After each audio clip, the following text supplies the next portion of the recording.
Bharatiya Janata party ने संकल्प पत्र जारी कर दिया है और इसके जो बिंदु हैं उसको मोदी की गारंटी के रूप में आदरणीय अमित शाह जी ने स्थापित किया है, उन्होंने जारी किया है।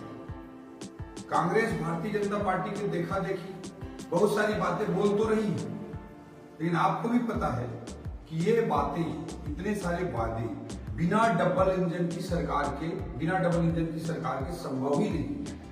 केंद्र के मोदी जी की सरकार का सहयोग मिलेगा छत्तीसगढ़ की सरकार को, तभी ये वादे पूरे हो सकते हैं। कांग्रेस के बस की बात नहीं है, इस बात को भी हमको समझने की जरूरत है।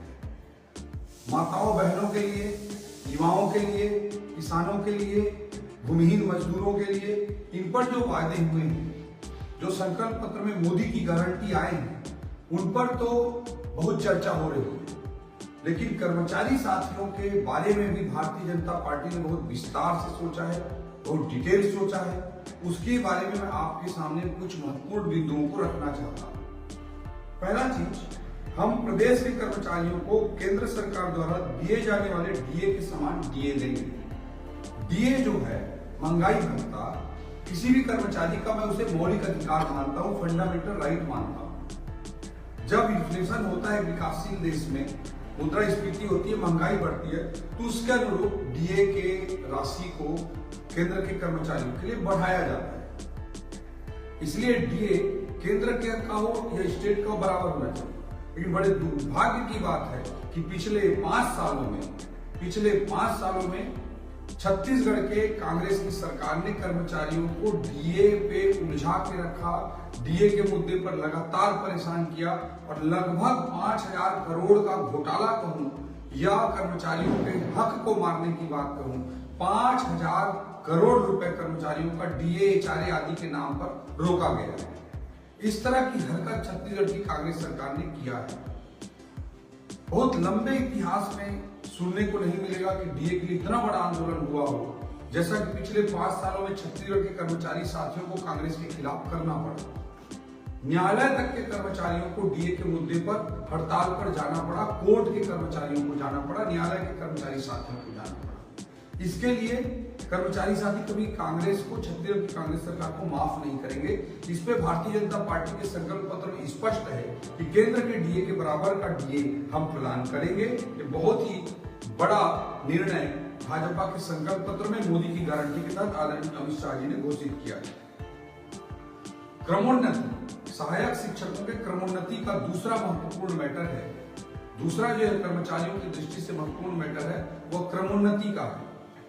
जो वेतन विसंगति होती है सहायक शिक्षक कर्मचारियों के लिए, उस क्रमोन्नति के फैसले को भी मोदी की गारंटी के तहत भारतीय जनता पार्टी के का जो संकल्प पत्र है उसमें सम्मिलित किया गया है। पिछले बार आप सबको याद होगा 2018 के पहले संविलियन भारतीय जनता पार्टी ने किया।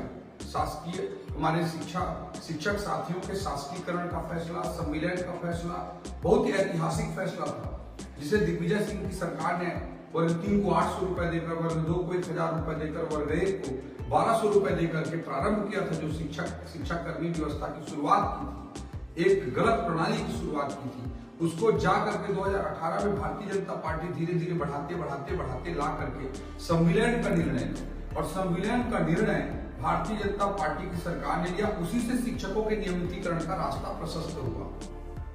इसमें एक जो कमी रह गई थी पिछले बार, और शायद उसकी भारतीय जनता पार्टी पर हम सबको सजा भी मिली थी कि क्रमोन्नति नहीं हो पाया था। तो उस क्रमोन्नति के निर्णय को अगर किसी ने लिया है तो इस बार संकल्प पत्र में भारतीय जनता पार्टी ने क्रमोन्नति का भी ऐलान किया है अमित शाह जी के द्वारा घोषित इस संकल्प पत्र में, और यह मानता हूं कि कर्मचारियों की दृष्टि से बहुत ही बड़ा फैसला है। तीसरा मैं बिंदु रखना चाहूंगा पंचायत सचिवों के संबंध में। पंचायत सचिव साथियों का नियमितीकरण किया जाएगा और उनका बकाया अरियर पीपीएफ में जोड़ा जाएगा। यह पंचायत सचिवों की दृष्टि से बहुत ही बड़ा और ऐतिहासिक निर्णय भाजपा द्वारा जारी संकल्प पत्र में लिया गया है। ये सारे बिंदु संकल्प पत्र में कहीं कोई बिंदु कहीं है, कोई बिंदु कहीं है, तो बहुत सारा दिख नहीं पा रहा है, लेकिन हाईलाइट करके इतने बड़े जो निर्णय भाजपा ने संकल्प पत्र के माध्यम से मोदी की गारंटी के तहत लिए हैं, इसको हमको अप्रिशिएट करने की और समझने की जरूरत है।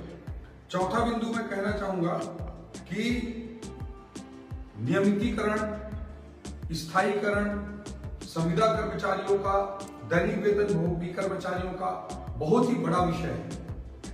दोस्तों, कई साथियों ने मुझे फोन भी किया कि नियमितीकरण के मामले में क्या स्टैंड है। जो बहुत स्पष्ट स्टैंड है। भारतीय जनता पार्टी के मध्य प्रदेश की सरकार को आप जानते हैं, शिवराज सिंह चौहान जी वाली सरकार को, वहां तो कोई घोषणा पत्र में वादा नहीं किया गया था, फिर भी स्थायीकरण के बारे में एक अच्छा ऐतिहासिक निर्णय मध्य प्रदेश में हुआ है। इसी तरह से हरियाणा सरकार में आप जाकर देख सकते हैं, वहां भी एक बड़ा ऐतिहासिक निर्णय जो कर्मचारियों की स्थायीकरण नियमितीकरण के संदर्भ में लिया गया है। भारतीय जनता पार्टी ही कर्मचारियों की हिमायती सरकार रही है, हमेशा कर्मचारियों का पक्ष लेती रही है। इसमें कमेटी के बारे में डिसीजन लिया गया है। कमेटी में संविदा, दैनिक वेतन भोगी कर्मचारियों को भी समिति में सम्मिलित करने की बात कही गई है। मैं आप सब लोगों को विश्वास दिलाना चाहता हूं कि स्थायीकरण का रास्ता, नियमितीकरण का रास्ता भारतीय जनता पार्टी ही प्रशस्त करेगी। और आपका ओपी चौधरी आप लोगों के इस अधिकार के लिए हमेशा संकल्पबद्ध होकर, प्रतिबद्ध होकर ये लड़ाई आप लोगों के लिए लड़ता रहेगा। पांचवा बिंदु जो है, मितानिन कर्मचारियों के मासिक मानदेय में और 50% की वृद्धि करेंगे। ये बहुत बड़ा फैसला मितानिन दीदियों के लिए हुआ है। अभी तक मितानिन व्यवस्था की शुरुआत, आशा वर्कर की शुरुआत, उसको भी आगे बढ़ाने वाली कोई पार्टी अगर है तो भारतीय जनता पार्टी है। और मितानिन बहनों का अभी जो सैलरी है उस पर और 50% की इंक्रीमेंट करने का निर्णय संकल्प पत्र में भारतीय जनता पार्टी ने मोदी की गारंटी के तहत लिया है। छठवां बिंदु मैं बोलना चाहूंगा, शिक्षा विभाग में कार्यरत सफाई कर्मियों, मध्याह्न भोजन वाले रसोइयों के वेतन में भी हम 50% की वृद्धि करेंगे। यह भी एक बड़ा निर्णय लिया गया है। दूसरी ओर केंद्र सरकार के मितानिन आशा कर्मचारियों को NHM नेशनल हेल्थ मिशन के अंतर्गत स्थायी किए जाने की दिशा में हम काम करेंगे। यह भी बहुत महत्वपूर्ण विषय है। और कर्मचारियों के तनख्वाह, सैलरी, इन सबको भी समय पर दिया जाएगा, तो भारतीय जनता पार्टी हमेशा करती आई है। ये कुछ महत्वपूर्ण बिंदु कर्मचारियों की दृष्टि से भाजपा के संकल्प पत्र में अमित शाह जी के द्वारा जारी किए गए हैं, जो हमारे छत्तीसगढ़ के कर्मचारी साथियों के लिए बहुत महत्वपूर्ण है। संकल्प पत्र में कोई बिंदु किसी पेज पे है, कोई बिंदु किसी पेज पे है, इसलिए मैं एकीकृत करके ये फेसबुक लाइव कर रहा हूं ताकि आप लोगों को इन मुद्दों पर स्पष्टता हो सके। ये मैंने इसलिए फेसबुक लाइव करना जरूरी समझा। और मैं फिर से कहना चाहता हूं कि जो भी संकल्प पत्र के वादे हैं भारतीय जनता पार्टी ने जो लॉन्च किया है, उसके तहत ये, और देखा देखी कांग्रेस भी प्रतिस्पर्धा करने की जो बात करती है, इसमें बहुत स्पष्ट है कि जब तक डबल इंजन की सरकार नहीं रहेगी, जब तक केंद्र की सरकार का सहयोग नहीं रहेगा, जब तक मोदी जी का सहयोग नहीं रहेगा, ये वादे कोई भी राज्य सरकार छत्तीसगढ़ की हालात में व्यवहारिक रूप से नहीं पूरा कर सकता। आप सभी को पता है। इसलिए मैं निवेदन करता हूं कि डबल इंजन की सरकार बनाइए। केंद्र में 2024 में सबको ज्ञात है कि मोदी जी के नेतृत्व में तीसरी बार हैट्रिक भारतीय जनता पार्टी की सरकार बनने जा रही है। वैसी स्थिति में अगर गलती से छत्तीसगढ़ में कांग्रेस होगी तो ये वादे कांग्रेस कदापि पूरे कर ही नहीं पाएगी। भारतीय जनता पार्टी की सरकार रहेगी तभी ये वादे पूरे हो सकते हैं, डबल इंजन की सरकार के माध्यम से, मोदी जी के सहयोग से, केंद्र सरकार के सहयोग से। इस बात को उनको जानना और समझना बेहद जरूरी है। दोस्तों, जो कांग्रेस को अगर करना ही रहता तो 1000-1500 रुपया वृद्धा पेंशन का पिछली बार वादा किया था, उसे पूरा क्यों नहीं किया? 2500 रुपया बेरोजगारी भत्ता का वादा किया था, उसको पूरा क्यों नहीं किया? शराबबंदी का वादा किया था, उसको पूरा क्यों नहीं किया?